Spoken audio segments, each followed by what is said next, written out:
Hello, I'm Sebastian. Welcome to Nine Nar Trees podcast. Today I will summarize and review the book. Henry Hazlitt's Economics in One Lesson, the shortest and surest way to understand basic economics, is a timeless exposition aimed at elucidating the fundamentals of economics in a concise and clear manner. First published in 1946, this book draws on fundamental principles to explain complex economic theories in simple terms, making it accessible to a broad audience. Hazlitt, a noted economist himself, argues against common fallacies that are often rooted in governmental policies and popular discussions.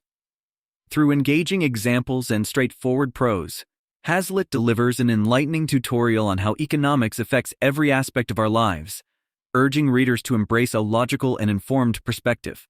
I will give you key takeaways from this book. Firstly, the broken window fallacy. A foundational aspect of Hazlitt's teaching in Economics in One Lesson is his explanation of the broken window fallacy.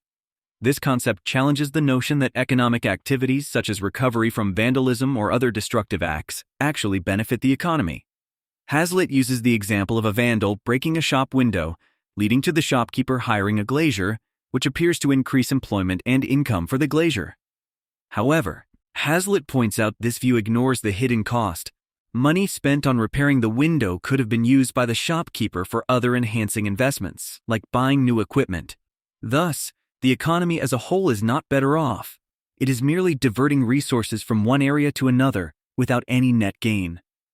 By debunking this fallacy, Hazlitt illustrates the complex interconnections within an economy and highlights the unseen consequences of economic actions. Secondly, the importance of savings. In Economics in One Lesson, Henry Hazlitt emphasizes the role of savings in economic health and growth. He argues that saving is not merely a personal virtue, but a crucial process that feeds into the capital available for investment. Hazlitt refutes the common misconception that consuming less to save more is detrimental to the economy. Instead, he explains that savings provide the capital necessary to create jobs and fund productive investments, which are essential for sustainable economic growth. Savings lead to increased investment in machinery, tools, and other capital goods, which improve productivity and potentially raise the standard of living over time. Hazlitt's emphasis on savings challenges short-term consumption-focused perspectives and promotes a more long-term view of economic stability and prosperity. Thirdly, the role of prices. Hazlitt devotes significant attention to the function of prices within an economy. He explains that prices are not merely numbers attached to goods and services, but are crucial signals that help coordinate economic activity. Prices communicate information about scarcity, cost, and value, thereby guiding consumers and producers in their decisions. High prices indicate scarcity and signal producers to increase production or supply, whereas low prices suggest abundance and discourage unnecessary production. Hazlitt points out that manipulating or fixing prices, as often occurs through governmental policies, distorts these natural signals, leading to misallocation of resources and inefficiencies. By understanding the role of prices in economic theory, one can appreciate the deleterious effects of price controls and subsidies. Fourthly, government intervention in the economy. A key theme in Hazlitt's work is the critique of excessive government intervention in the economy. He argues that although such interventions are often made with good intentions, they usually lead to unintended negative consequences.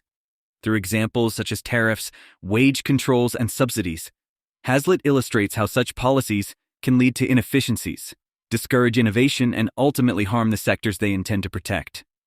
He advocates for a more laissez-faire economic approach, suggesting that less intervention often leads to more balanced and sustainable economic outcomes.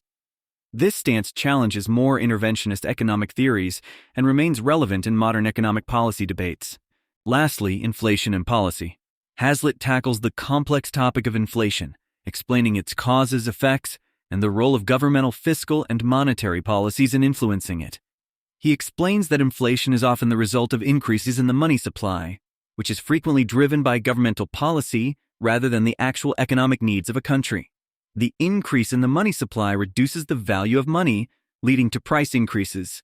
Hazlitt warns of the dangers of inflation, not just in economic terms, but in how it can distort consumer behavior, investment, and savings, leading to a less predictable economic environment.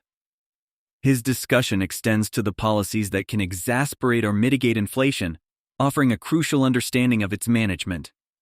In conclusion, Henry Hazlitt's Economics in One Lesson is essential reading for anyone interested in understanding the fundamental principles of economics without getting bogged down in complex theories. It's particularly beneficial for policymakers, students, and laypersons who engage with economic information in their professional and personal lives. Hazlitt's clear and accessible writing helps demystify economic concepts and provides invaluable insights into how economic decisions affect all aspects of life. By reading this book, individuals can develop a more nuanced understanding of economic policies and their personal financial decisions, leading to more informed and effective participation in economic discussions. If you would like to support Henry Hazlitt, you can buy the book through the Amazon link I've provided in the podcast description. After reading the book, please let me know what you think and share your thoughts. See you around.